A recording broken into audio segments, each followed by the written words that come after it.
Hello students, welcome to my channel vision గురు.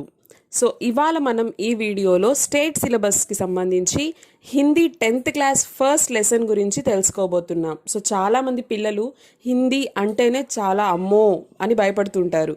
అంటే ఈ రోజుల్లో ఇంగ్లీష్ మీడియం చదివే పిల్లలకి ఇంగ్లీష్ పెద్ద లెక్కేం కాదు, కానీ లాంగ్వేజెస్కి వచ్చేసరికి తెలుగు, హిందీ వీటికి చాలా కష్టపడుతూ ఉంటారు. మాకు అర్థం కావడం లేదు, హిందీ మాకు రాదు అని. అలా ఏం లేదు, హిందీ అనేది మనకి చాలా అంటే చాలా చాలా ఈజీ. ఎప్పుడైతే మనం మనసు పెట్టి వింటామో అప్పుడు మనకి అది చాలా ఈజీగా అనిపిస్తుంది. సో ఈ హిందీ లెసన్స్ అనేవి మనకి చాలా ఇంట్రెస్టింగ్గా ఉంటాయి. అసలు ఒక్క లెసన్ విన్నామంటే ఇంకొక లెసన్ వినాలి అనిపించేటట్టు మీకు నేను ఎక్స్ప్లెనేషన్ అనేది ఇవ్వడం జరుగుతుంది. So Hindi to Hindi explain చేస్తూనే నేను తెలుగులో కూడా మీ అందరికీ చక్కగా అర్థమయ్యేటట్లు ఇందులో నేను మీకు ఎక్స్ప్లెనేషన్ ఇస్తాను. సో ఇవాళ మనం చెప్పుకోబోయేటువంటి ఫస్ట్ లెసన్ వచ్చేసి బరస్తే బాదల్. మన లెసన్ పేరు బరస్తే బాదల్. సో బరస్తే బాదల్ అంటే ఏంటి? బరస్తే బాదల్ అంటే వర్షించేటువంటి మేఘాలు, కురుస్తున్నటువంటి మేఘాలు.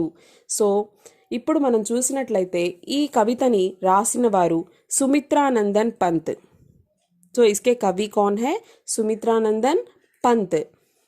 तो उनके बारे में भी हम जान लेंगे. సో उससे पहले देखेंगे तो यहाँ पे సో చూడండి పిల్లలు, ఇక్కడ మనకి బరస్తే బాదల్ అనేటువంటి ఇక్కడ లెసన్ పేరు తర్వాత మనకి టెక్స్ట్ బుక్లో చూసినట్లయితే ఉన్ముఖీకరణ్ అని చెప్పేసి ఒక 4 లైన్స్లో ఒక చిన్న పోయం లాగా ఇవ్వడం జరిగింది.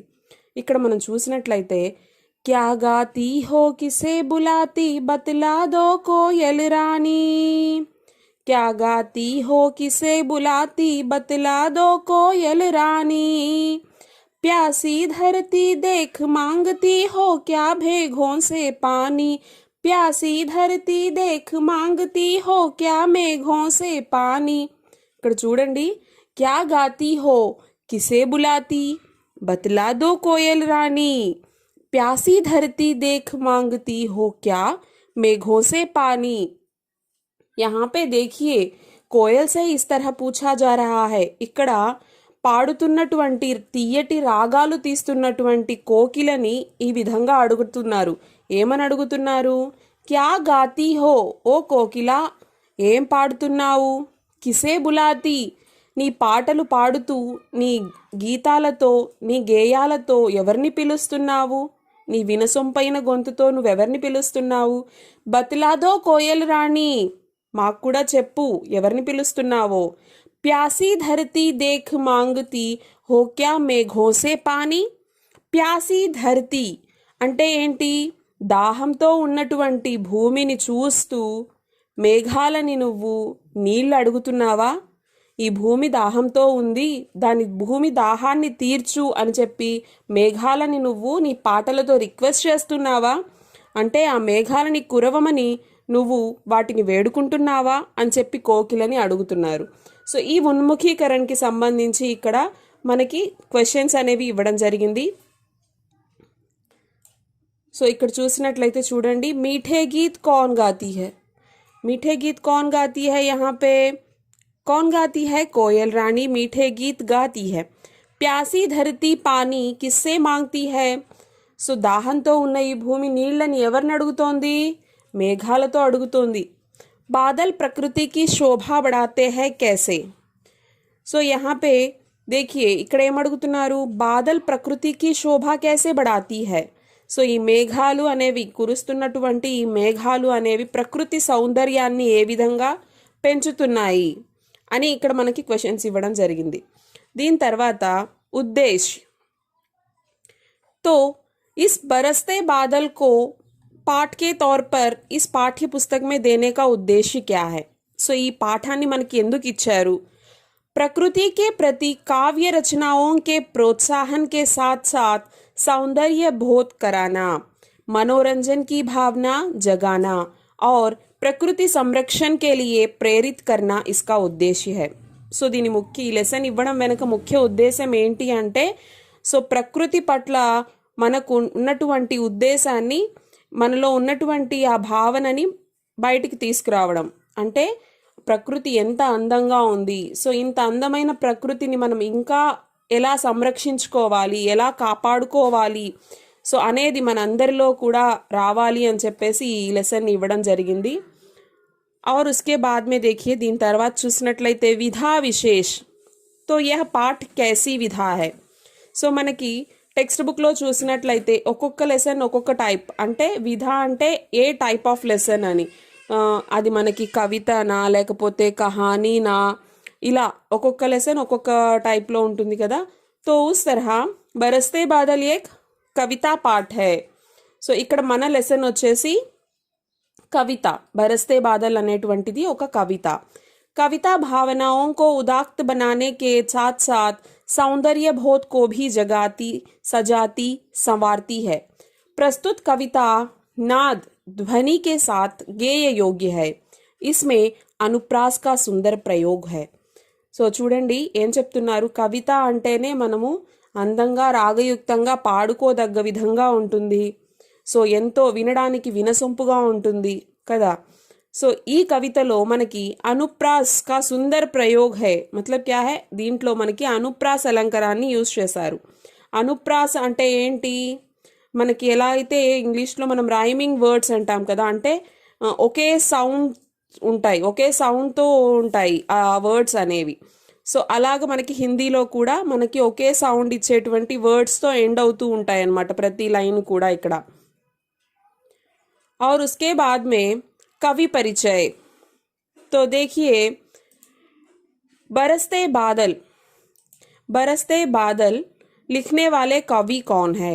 बरसते बादल लिखने वाले कवि सुमित्रानंदन पंत है. ఎవరమ్మా ఇది రాసింది, సుమిత్రానందన్ పంత్. సో వీరి గురించి మనం కొన్ని విషయాలు ఇక్కడ చర్చించుకోవాలి, ఎందుకంటే ఇంత అద్భుతమైనటువంటి కవితని మనకి వాళ్ళు అందించారు కదా. సో వాళ్ళ గురించి మనం తప్పకుండా తెలుసుకోవాలి. ఎగ్జామ్ పాయింట్ ఆఫ్ వ్యూలో కూడా మనకి కవి పరిచయం అనేది చాలా ఇంపార్టెంట్. మనము ఈ విధంగా రాసినట్లయితే మీకు మార్క్స్ అనేవి కంపల్సరీ, మీకు ఖచ్చితంగా ఫుల్ మార్క్స్ అనేవి పడతాయి. సో ఇక్కడ చూడండి, బరస్తే బాదల్ కవి సుమిత్రానందన్ పంత్. ఎప్పుడూ కూడా మనము కవి పరిచయం రాసేటప్పుడు ఈ విధంగా సైడ్ హెడ్డింగ్స్ అనేవి మెన్షన్ చేయాలి. అప్పుడు మనకి పాయింట్స్, మనం కరెక్షన్ టీచర్స్కి పాయింట్స్ అనేవి చాలా చక్కగా కనిపిస్తాయి అన్నమాట. సో మనం ఈ విధంగా సైడ్ హెడ్డింగ్స్ రాసి కవి పరిచయం రాయడం వల్ల మనకి ఫుల్ మార్క్స్ అనేవి వస్తాయి. సో సైడ్ హెడ్డింగ్స్ అనేవి చాలా ఇంపార్టెంట్. ఇక్కడ చూడండి, కవి పరిచయం మనం టెక్స్ట్ బుక్లో చూసినట్లయితే ఒక పారాగ్రాఫ్ లాగా ఇచ్చేస్తున్నాడు. అలా రాయకుండా మనం ఇలా నీట్గా ఫస్ట్ మనం కవి పేరు రాస్తాము. కవి సుమిత్రానందన్ పంత్ హై. और उनका जीवन काल, సో ఆయన జననం ఎప్పుడు జరిగింది, ఆయన మరణం ఎప్పుడు జరిగింది అంటే సో అది కూడా మనం ఇక్కడ సైడ్ హెడ్డింగ్ మెన్షన్ చేసే రాయాలి. నెక్స్ట్ జన్మస్థాన్, ఉన్కా జన్మ కహా హువా, ఆయన ఎక్కడ జన్మించారు. उत्तराखंड राज्य अल्मोड़ा जिले के कौसानी गांव में उनका जन्म हुआ था. और उसके बाद में देखिए प्रसिद्ध रचनाएं क्या है. సో ఈయన రచించినటువంటి ప్రసిద్ధ రచనలు ఏమేమి ఉన్నాయి. వీణా, గ్రంథి, పల్లవ, కళా और బూఢా చాంద్, ఇది మొత్తం ఒకే రచన. గుంజన్, యుగాంత్ ఆది, ఇవన్నీ కూడా ఈయన రచించినటువంటి ముఖ్య రచనలు. నెక్స్ట్ విశేషతాయే, ప్రకృతి वर्णन में बेजोड़ कवि है, छायावादी काव्य धारा के प्रमुख कवि है, साहित्य अकादमी, सोवियत रूस और ज्ञानपीठ पुरस्कार प्राप्त कवि थे. సో చూడండి, ఈయనకు వచ్చినటువంటి బిరుదులు కానివ్వండి, ఈయన గొప్పతనం ఏంటి అంటే ప్రకృతిని వర్ణించడంలో ఈయన దిట్ట, చాలా గొప్ప వ్యక్తి అనమాట. సో ఈయనకి వచ్చిన పురస్కారాలు ఇక్కడ ఇవ్వడం జరిగింది. సాహిత్య అకాడమీ, సోవియత్ రూస్, జ్ఞానపీఠ్ పురస్కార్, ఇవి ఈయనకి లభించినటువంటి పురస్కారాలు.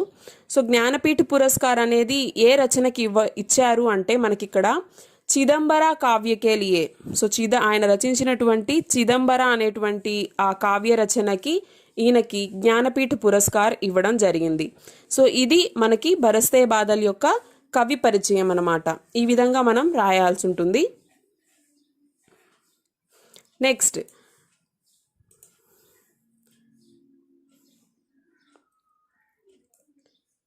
और उसके बाद में दूसरे पेज में चले जाएंगे. సో మనం టెక్స్ట్ బుక్లో మనం నెక్స్ట్ పేజ్కి వెళ్ళినట్లయితే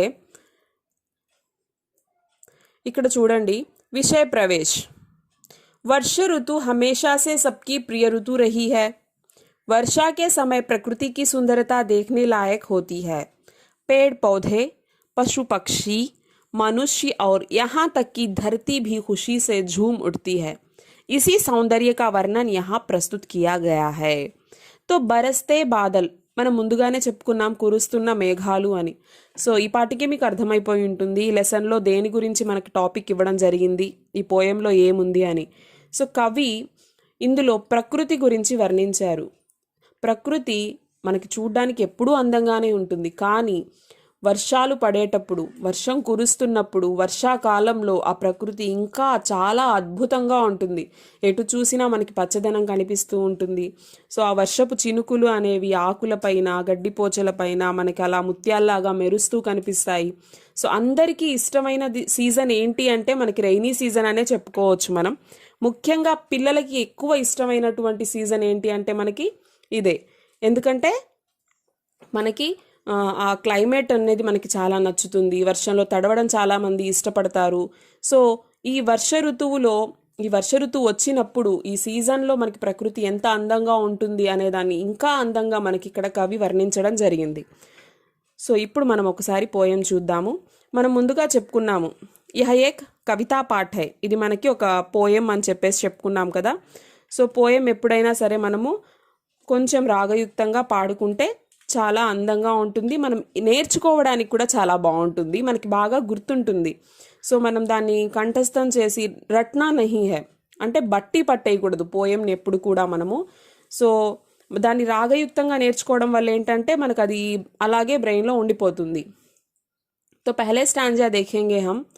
झम झम झम मेघ बरसते हैं सावन के, छम छम छम गिरती बूंदे तरुओं से छनके, चम चम बिजली चमक रही रे उर में घन के, थम थम दिन के तम में सपने जगते मन के, दादुर टर टर करते झिल्ली बजती झंझन, म्याऊ म्याऊ रे मोर पीव पीव चातक के गण, उड़ते सोन बालक आर्ध सुख से कर क्रंदन, घुमड़ घुमड़ गिर मेघ गगन में भरते गर्जन, घुमड़ घुमड़ गिर मेघ गगन में भरते गर्जन, रिम झिम क्या कुछ कहते बूंदों के स्वर, रोम सिहर उठते छूते वे भीतर अंतर, धाराओं पर धाराएं झरती धरती पर, रज के कण कण में तृण तृण को पुलकावली थर, पकड़वारी की धार झूलता है मेरा मन, आओ रे सब मुझे घेर कर गाओ सावन, इंद्रधनुष के झूले में झूले मिल सब जन, फिर आए जीवन में सावन मन भावन, फिर आए जीवन में सावन मन भावन.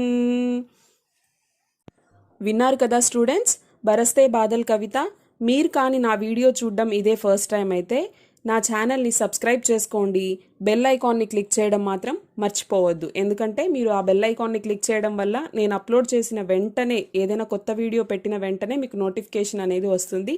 సో నా వీడియోస్ మిస్ కాకుండా మీరు చూడగలరు. అదే కాకుండా మీకు అంతా లెసన్ ఈజీగా అర్థం అవ్వాలి అంటే మీరు ఎక్కడా కూడా స్కిప్ చేయొద్దు. సో జాగ్రత్తగా ఫస్ట్ నుంచి లాస్ట్ వరకు కూడా చక్కగా వినండి, మీకు తప్పకుండా అర్థమవుతుంది. అలాగే మీకు ఏమైనా డౌట్స్ ఉన్నట్లయితే నాకు కామెంట్ సెషన్లో పెట్టారంటే నేను వాటికి కూడా క్లారిటీ ఇస్తాను, మీకు డౌట్స్ కూడా క్లియర్ చేస్తాను. సో మనం ఈరోజు ఫస్ట్ పార్ట్లో, బరస్తే బాదల్ ఫస్ట్ పార్ట్లో మనము ఉన్ముఖీకరణ్, ఉద్దేశ్, విధా విశేష్, అలాగే కవి పరిచయ్, సుమిత్రానందన్ పంత్ గురించి కొన్ని మనం ఇంపార్టెంట్ టాపిక్స్ అనేవి డిస్కస్ చేసాం కదా. అలాగే బరస్తే బాదల్ కవితని మనము ఎలా పాడుతాము రాగయుక్తంగా అనేది కూడా చూసాము.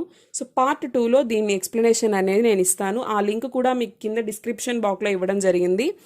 సో తప్పకుండా నా వీడియోస్ అనేవి మీ ఫ్రెండ్స్తో షేర్ చేసుకోండి. సో మీకు ఏమైనా డౌట్స్ ఉంటే చెప్పాను కదా, కామెంట్ సెషన్లో పెట్టండి. మీకు కానీ వీడియో నచ్చినట్లయితే లైక్ చేయండి, షేర్ చేయండి, సబ్స్క్రైబ్ చేయండి. Thank you.